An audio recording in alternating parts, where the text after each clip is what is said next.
Xin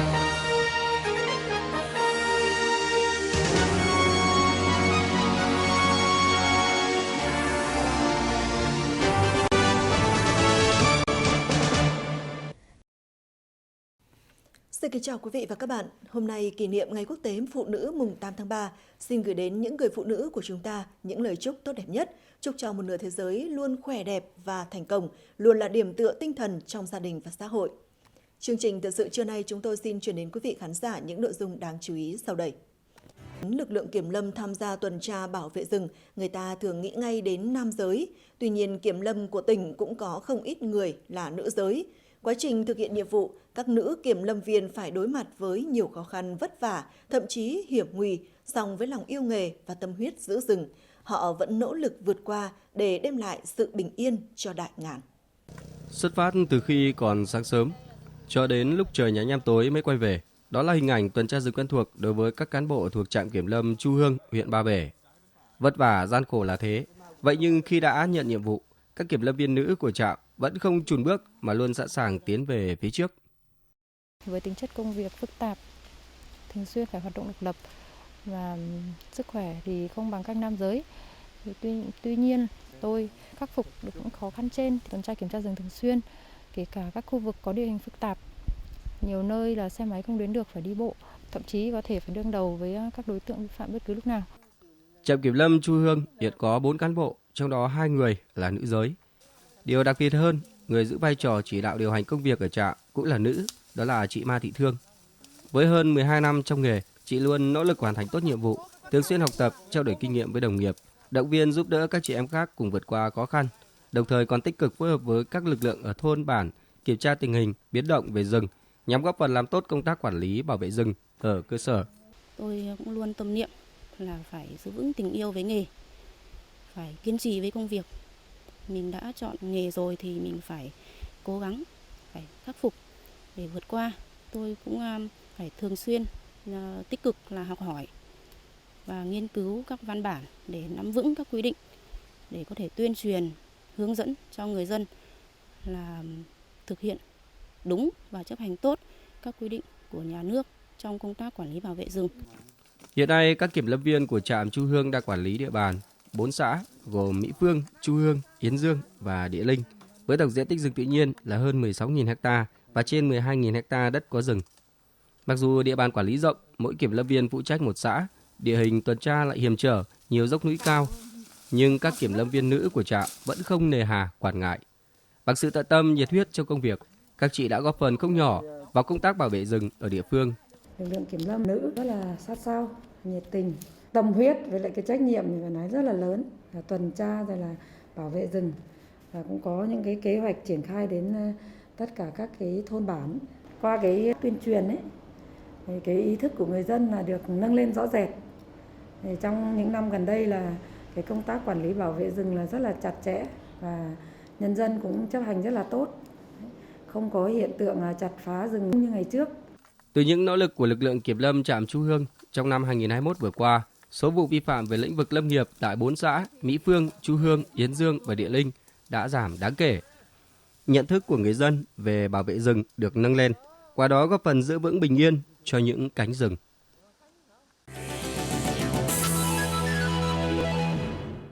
Hiện nay, nhà nước đã có các chính sách hỗ trợ ưu đãi đối với khu vực kinh tế tập thể, tuy nhiên số lượng vẫn còn ít và chưa đáp ứng được nhu cầu của các hợp tác xã.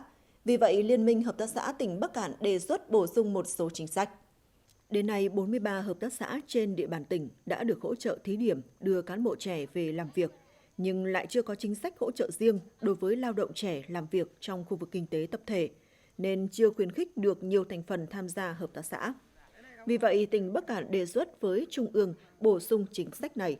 Bên cạnh đó, tỉnh mới chỉ có 8 hợp tác xã được hỗ trợ đóng bảo hiểm xã hội, trong khi chưa có chính sách bảo hiểm xã hội cụ thể áp dụng cho thành viên hợp tác xã. Do đó, tỉnh Bắc Kạn đề xuất có thêm chính sách hỗ trợ các thành viên hợp tác xã tham gia bảo hiểm xã hội. Ngoài ra, tỉnh cũng đề nghị Trung ương quy định rõ hơn về các chính sách hỗ trợ vốn, giống cho hợp tác xã khi gặp khó khăn do thiên tai, dịch bệnh và chính sách hỗ trợ hợp tác xã chế biến sản phẩm. Bởi hiện nay nguồn lực cho các chính sách này còn thấp và không có nguồn riêng mà phải lồng ghép với các chương trình khác, nên khó triển khai thực hiện. Đồng thời đề nghị bổ sung chính sách hỗ trợ về chuyển đổi số trong khu vực kinh tế tập thể, hợp tác xã để phù hợp với sự phát triển của nền công nghiệp 4.0 hiện nay. Thưa quý vị khán giả, nhận thấy quế là cây có giá trị kinh tế cao, đem lại nguồn thu nhập ổn định. Do đó, nhiều người dân ở xã Xuân La, huyện Bắc Nẵm đã mạnh dạn chuyển sang trồng quế trên đất đồi rừng. Những ngày này, anh Triệu Văn Triều ở thôn Thôm Mèo đang tập trung phát dọn thực bì và trồng quế vụ xuân. Anh cho biết, thấy ở chợ Đồn, thành phố Bắc Kạn, người dân trồng quế cho thu nhập cao nên gia đình đã chặt bỏ khu đồi mận kém hiệu quả, mua giống quế về để trồng. Dự định anh sẽ mua thêm đất để trồng một vài đồi quế. Cây quế thì trồng nó sẽ lâu năm hơn, sau này nó thu hoạch giá thành nó cao hơn thì mình quyết định trồng cây quế. Cái diện tích trồng có nhiều không? Và mình phấn đấu khoảng trồng khoảng độ bao nhiêu? Diện tích thì đầu năm nay thì trồng được 1.500. Định tiến tới xem mà vào trong kia thì còn trồng ở trong kia 5-6 ha nữa. Năm 2011, một số hộ dân tại thôn Thôm Mèo, xã Xuân La đầu tư mua cây giống quế về trồng thử nghiệm trên diện tích đất rừng. Cây quế rất phù hợp với điều kiện đất đai tại địa phương, cây có tốc độ tăng trưởng khá nhanh, tốn ít công chăm sóc. Sau 8 đến 10 năm, cây đã có thể cho khai thác. Đặc biệt trên thị trường hiện nay, vỏ cây quế được ưa chuộng. Cây có thể thu hoạch được cả lá, cành, thân và vỏ, giá bán lại cao. Do đó, trong 2 năm nay, nhiều hộ dân trên địa bàn xã đã đầu tư vốn, chuyển đổi những diện tích trồng cây ăn quả, trồng ngô kém hiệu quả sang trồng quế. Đặc biệt, Hợp tác xã Vạn Lộc đã đầu tư trồng quế và liên kết với người dân trong xã để phát triển vùng trồng quế tập trung gắn với tiêu thụ sản phẩm. Thì cây quế xét về một số cây, ví dụ như cây keo, cây mỡ đang trên địa bàn đang trồng đại trà, thì cây quế nó có nhiều cái ưu việt hơn.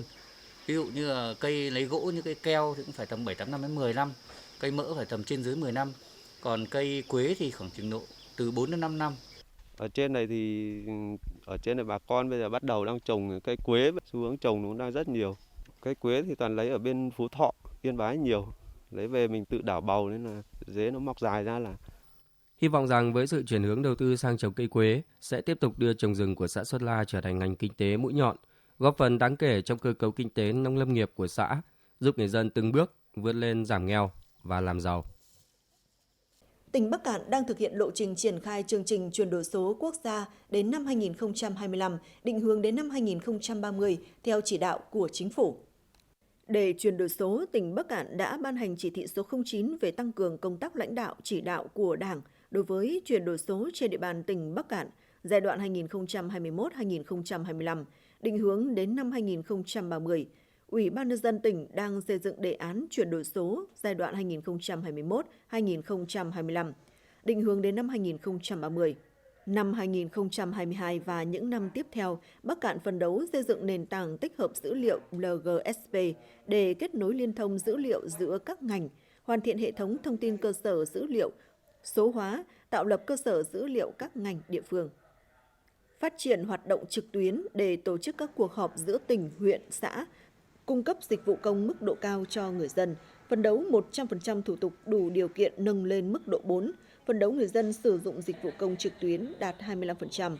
Đặc biệt, năm 2022, tỉnh tích cực hỗ trợ chuyển đổi số, thúc đẩy thương mại điện tử cho các doanh nghiệp, phấn đấu doanh nghiệp vừa và nhỏ sử dụng nền tảng số đạt 20%.